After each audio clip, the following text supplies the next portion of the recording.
everyone, here I am. I want to describe about three categories.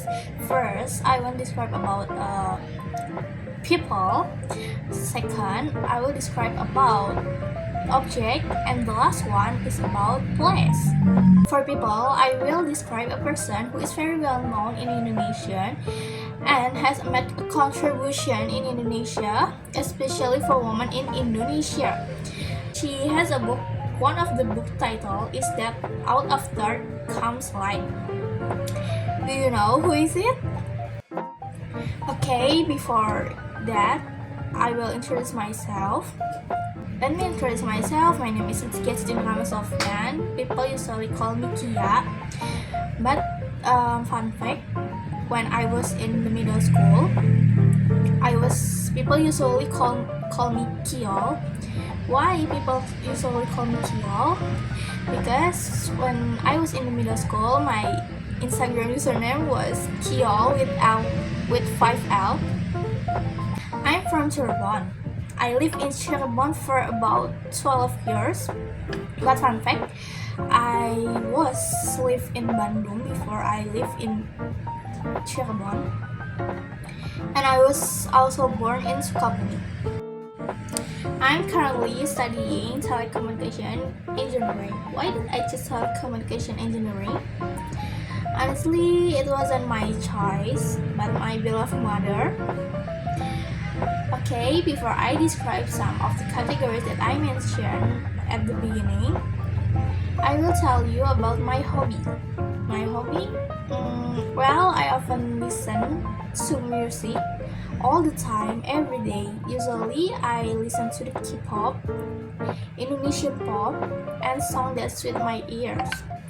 I also like to reading fiction in teen romance genre. In the past, I even dipped my toe into the world of writing and have a work that I already have. It was read by several thousand people, but after that, I went on hiatus and discontinued my work. Apart from that, I like cats so much. There are a lot of cats at home. If you count it now, there are 12 cats at home. 6 are kittens and 6 are adults. Okay, that's all I can introduce. Now let's move on to the main topic, describing three categories. First, I will describe about people. At the beginning, I have given you a clue. What is it?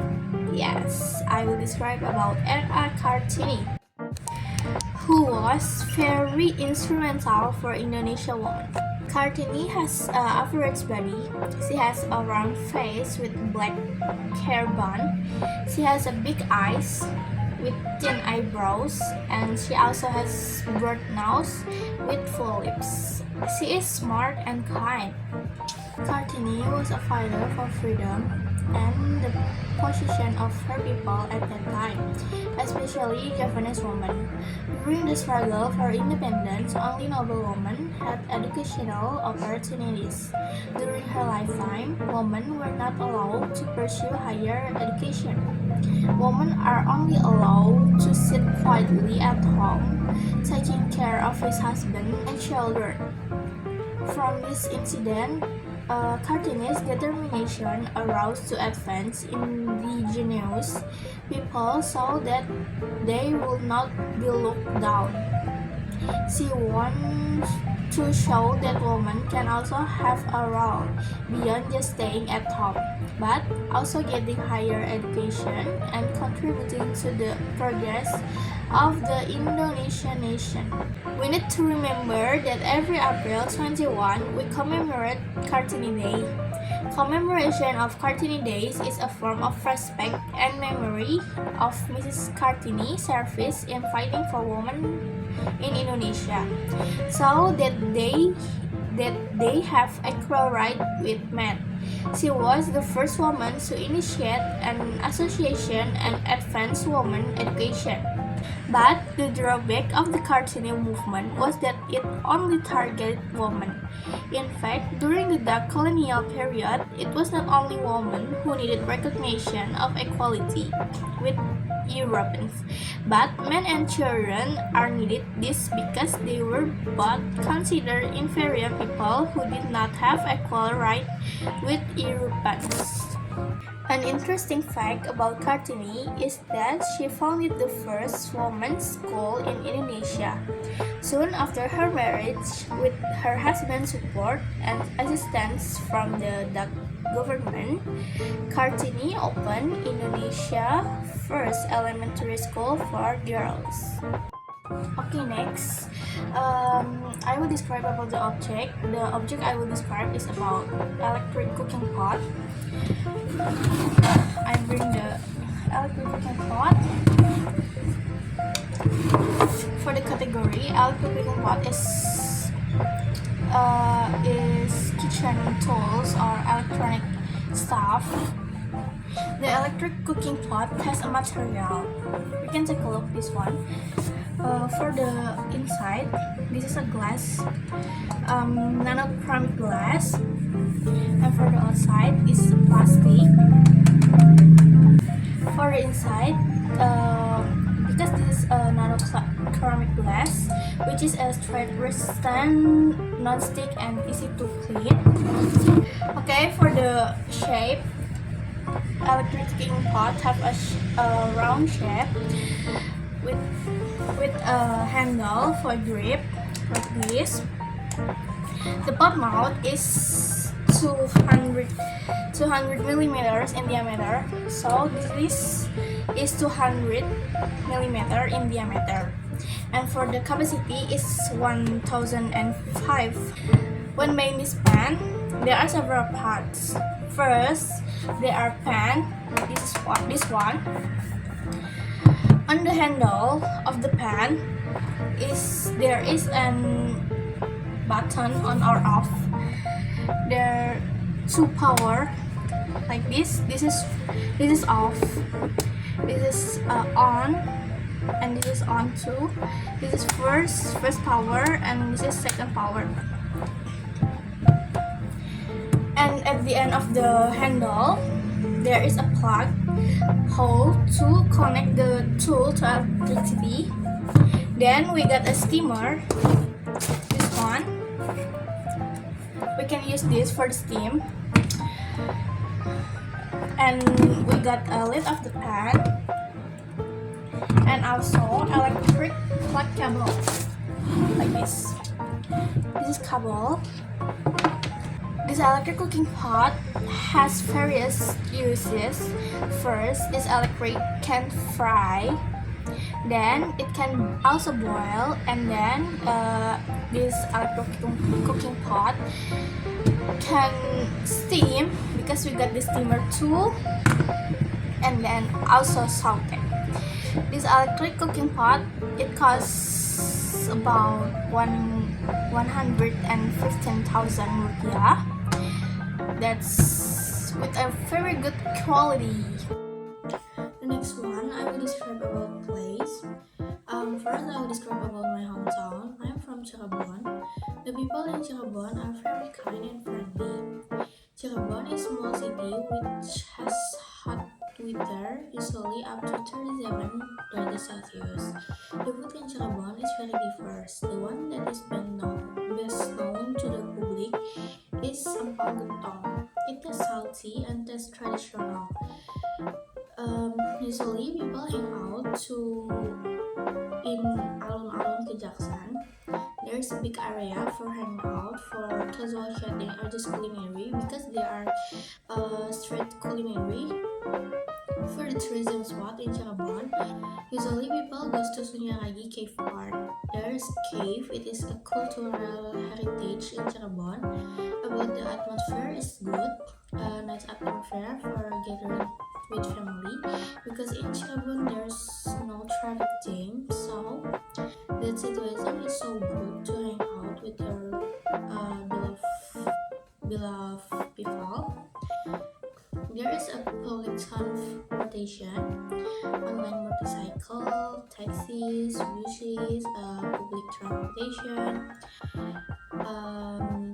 And to get there, to get to Cirebon, we can use bus, travels, cars, or motorcycle and train. Usually from Bandung to Cirebon, we spend 2 hours traveling using the toll road. Cirebon has own culture. The three cultural works from Cirebon City include Melarat crackers.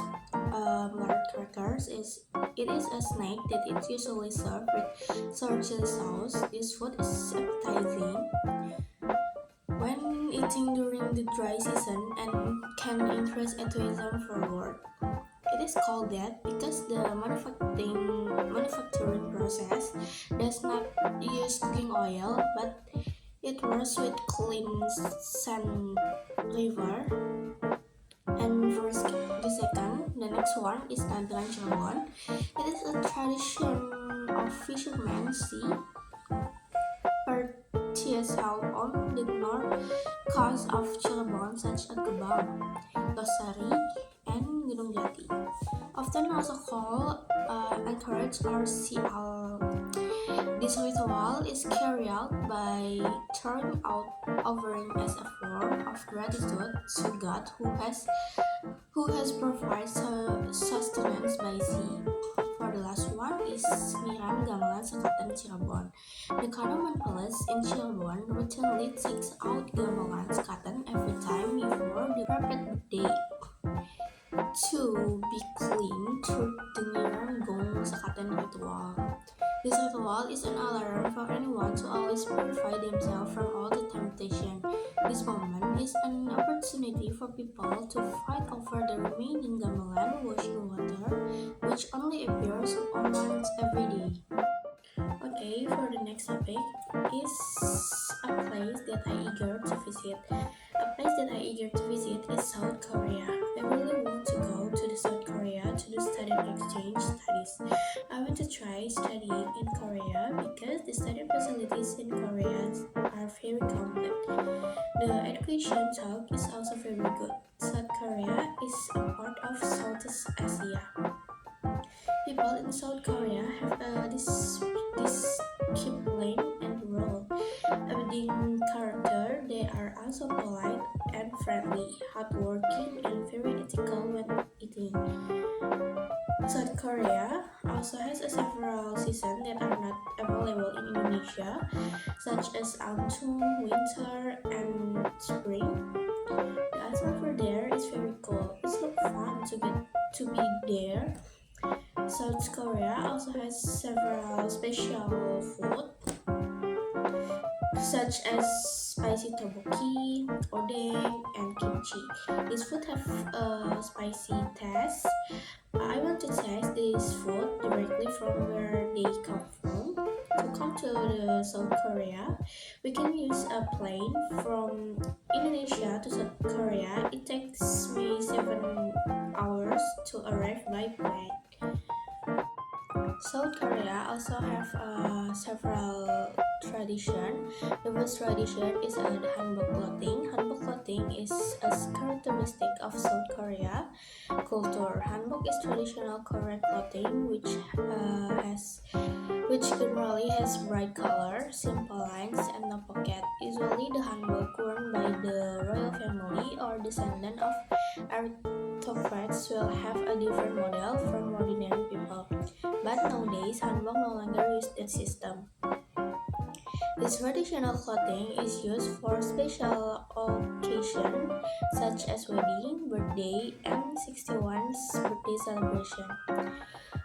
For the last one is Chuseok celebration. Chuseok is one of the largest and most important celebration in South Korea. The celebration is also known as Thanksday or Thanksgiving Day in South Korean culture. Chuseok celebration day usually falls on the 15th day of the 8th month in the lunar calendar, which usually coincide with September or October in the Gregorian calendar. On Chuseok, South Koreans usually return to their hometowns together with their family and celebration together.